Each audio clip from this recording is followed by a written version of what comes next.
আসসালামু আলাইকুম। মিলি blogs and recipe চ্যানেলে সবাইকে স্বাগতম জানাচ্ছি। আশা করছি যে যেখানে আছেন ভালো আছেন, সুস্থ আছেন। আজকে আমার মেয়ে আলিসা এর জীবনের একটি গুরুত্বপূর্ণ দিন। আজকে ওর স্কুল জীবনের প্রথম দিন, এই কারণে সে খুবই এক্সাইটেড। গতকাল রাত থেকেই সে খুবই খুশি যে সকালে ও স্কুলে যাবে। আদিয়ানকে যখন স্কুলে দিতাম, স্কুলে দেওয়ার সময় আলিসাও আমার সাথে থাকতো। আদিয়ানকে স্কুলের ক্লাসরুমে দিয়ে আমি আর আলিসা বেরিয়ে যেতাম ক্লাস থেকে। এতে করে আলিসার খুবই মন খারাপ হতো। ক্লাস থেকে বের হলে ও একদম কান্না শুরু করে দিত, কেন ও ক্লাস থাকতে পারলো না, ও ক্লাস করতে চায়। সে সবসময় অপেক্ষা করত কখন সে বড় হবে, কখন সে স্কুলে যাবে। যাক, অবশেষে তার অপেক্ষার পালা শেষ হলো। আজকে সে স্কুলে যাচ্ছে। ইতালিতে বাচ্চাদের বয়স 3 বছর হলে ওদেরকে স্কুলে দিতে হয়। এবার যারা স্কুলে যাচ্ছে তারা সবাই 2018 সালে জন্মগ্রহণ করেছে। 2018 সালের জানুয়ারিতে যারা জন্মগ্রহণ করেছে তারাও এবার স্কুলে যাবে, আবার যারা ডিসেম্বরে জন্মগ্রহণ করেছে তারাও স্কুলে যাবে।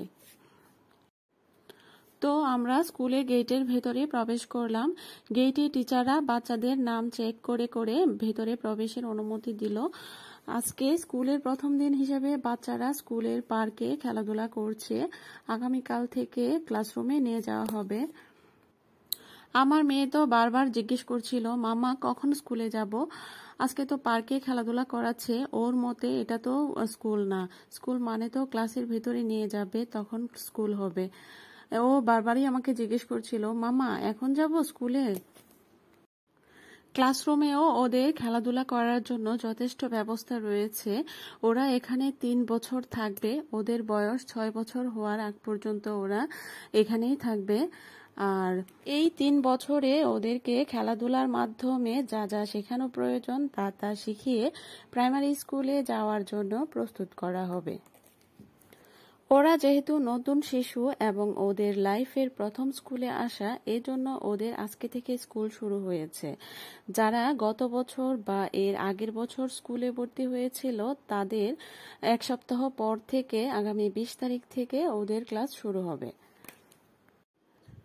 আর এই 1 সপ্তাহে নতুন বাচ্চারা যাতে স্কুলের সাথে খাপ খাওয়াতে পারে, কার কোথায় প্রবলেম, মোট কথা স্কুলের সাথে এবং টিচারদের সাথে মোটামুটি একটা কমিউনিকেশন করার চেষ্টা করে থাকবে। এখানে পার্কেও কিন্তু সব টিচাররা বাচ্চাদেরকে খেয়াল করছে, কে কোন খেলনাতে খেলা করছে, কার সাথে খেলছে। আগে থেকে যেসব বাচ্চারা পরিচিত তাদের নামের পাশে লিখে রাখছে, যাতে করে গ্রুপ করার সময় সুবিধা হয়।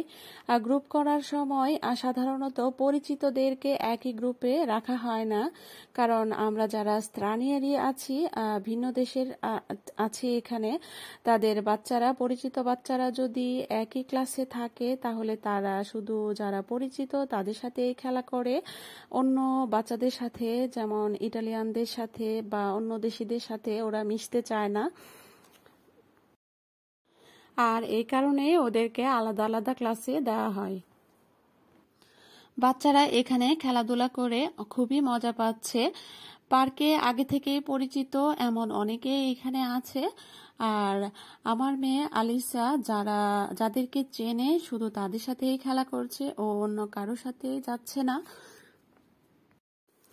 ওরা ওদিকে খেলাধুলা করছে আর আমরা মায়েরা বসে বসে ওদেরকে দেখছি। এখানে অনেকগুলো বেঞ্চ রাখা আছে বসার জন্য, আমরা ওই বেঞ্চগুলোতে বসে আছি। আর টিচাররাও ওদের সাথে সাথে আছেন, ওদেরকে দেখছেন।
যেতে চাইছে না, কেউ কেউ কান্না করছে, স্কুলে আরো থাকবে।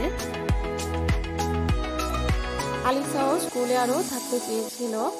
তো আজকের দিনটিকে স্মরণীয় করে রাখার জন্যই আমার আজকের এই ব্লগটি করা। আজকের ব্লগটি কেমন লাগলো সবাই অবশ্যই কমেন্টে জানাবেন। আর যারা এখনো পর্যন্ত আমার চ্যানেলটিকে সাবস্ক্রাইব করেননি তারা অবশ্যই সাবস্ক্রাইব করে ফেলবেন। আর যারা ইতিমধ্যে সাবস্ক্রাইব করেছেন তাদের সবাইকে জানাচ্ছি অসংখ্য ধন্যবাদ।